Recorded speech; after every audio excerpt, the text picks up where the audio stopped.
नमस्कार, आप देख रहे हैं IBC 24 महाकौशल। मैं हूं आपके साथ विजेंद्र पांडे।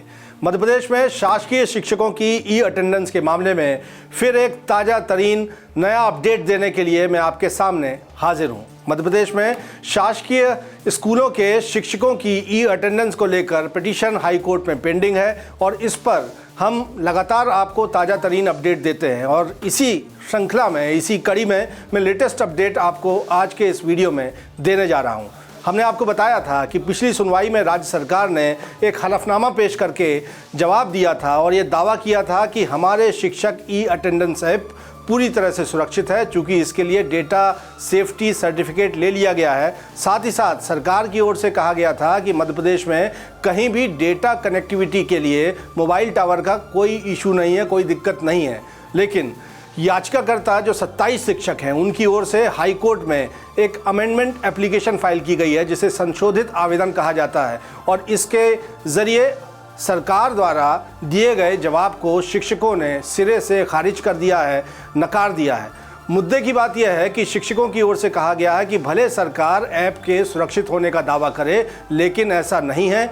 कई शिक्षकों के साथ साइबर फ्रॉड हो रहे हैं, उनके बैंक खातों से पैसे निकल गए हैं, फ्रॉडस्टर्स ने उन्हें शिकार बनाया है, उनके पास स्पैम कॉल आ रहे हैं, उन्हें फर्जीवाड़े का शिकार बनाया जा रहा है। और ये तब हुआ है जबकि उन्होंने हमारे शिक्षक ई अटेंडेंस ऐप को अपने मोबाइल में इंस्टॉल किया है। ये भी दावा किया गया है कि DPI ने, यानी डायरेक्टरेट पब्लिक इंस्ट्रक्शंस ने, इन फर्जीवाड़ों पर, साइबर फ्रॉड की घटनाओं पर संज्ञान लिया है और जिला शिक्षा अधिकारियों को पत्र लिखकर सतर्कता बरतने के भी निर्देश दिए हैं। तो ऐसे में शिक्षकों की ओर से पूछा गया है कि जब DPI ही इस तरह की बात कह रहा है तो आखिर इस ऐप को सुरक्षित किस तरह से माना जाए, और कोर्ट ने आज इस जवाब पर क्या कहा है और मुख्य तौर पर ये जो संशोधित आवेदन है, जो अमेंडमेंट एप्लीकेशन है शिक्षकों की ओर से जो फाइल की गई है, वो क्या कहती है, उसका कंटेंट्स क्या है, ये सब इस वीडियो में मैं आपको तफसील से, विस्तार से बताने जा रहा हूँ।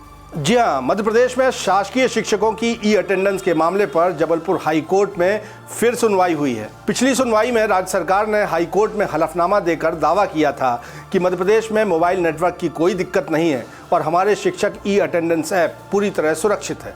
याचिकाकर्ता शिक्षकों ने आज हाई कोर्ट में एक संशोधित आवेदन पेश किया है, जिसमें शिक्षकों ने सरकार के जवाब को नकार दिया है। शिक्षकों की ओर से कहा गया है कि सरकार ने एक प्राइवेट संस्था को ई अटेंडेंस ऐप संचालित करने का काम दिया है और वही शिक्षकों का डेटा भी कलेक्ट कर रही है। शिक्षकों की ओर से कहा गया कि चूंकि ये निजी संस्था है, इसलिए केंद्र सरकार के निजी संस्थाओं के लिए डेटा सिक्योरिटी के जो नियम कानून बनाए गए हैं, वो इस संस्था पर भी लागू होने चाहिए। शिक्षकों की ओर से कहा गया कि हमारे शिक्षक ई अटेंडेंस ऐप को इंस्टॉल करने के बाद उनके मोबाइल से उनका प्राइवेट डेटा लीक हो रहा है और शिक्षकों को फ्रॉड कॉल आने लगे हैं। इतना ही नहीं, शिक्षकों की ओर से पेश आवेदन में कहा गया कि ऐप इंस्टॉल करने के बाद कई शिक्षकों के साथ साइबर फ्रॉड भी हुए हैं, जिनके बैंक खातों से राशि साइबर ठगों द्वारा उड़ा ली गई। शिक्षकों ने दावा किया है कि इसकी शिकायत करने पर मध्य प्रदेश सरकार के DPI यानी डायरेक्टरेट ऑफ पब्लिक इंस्ट्रक्शन ने साइबर फ्रॉड पर संज्ञान लिया है और जिला शिक्षा अधिकारियों को पत्र लिखकर सतर्कता बरतने की बात की है। शिक्षकों की ओर से दलील दी गई है कि जब DPI भी ऐप को असुरक्षित मान रहा है तो शिक्षकों का डेटा कैसे सुरक्षित माना जा सकता है।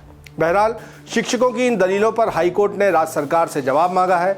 हाई कोर्ट ने राज्य सरकार को 2 दिन में जवाब पेश करने के निर्देश दिए हैं और मामले पर अगली सुनवाई 1 दिसंबर को तय कर दी है।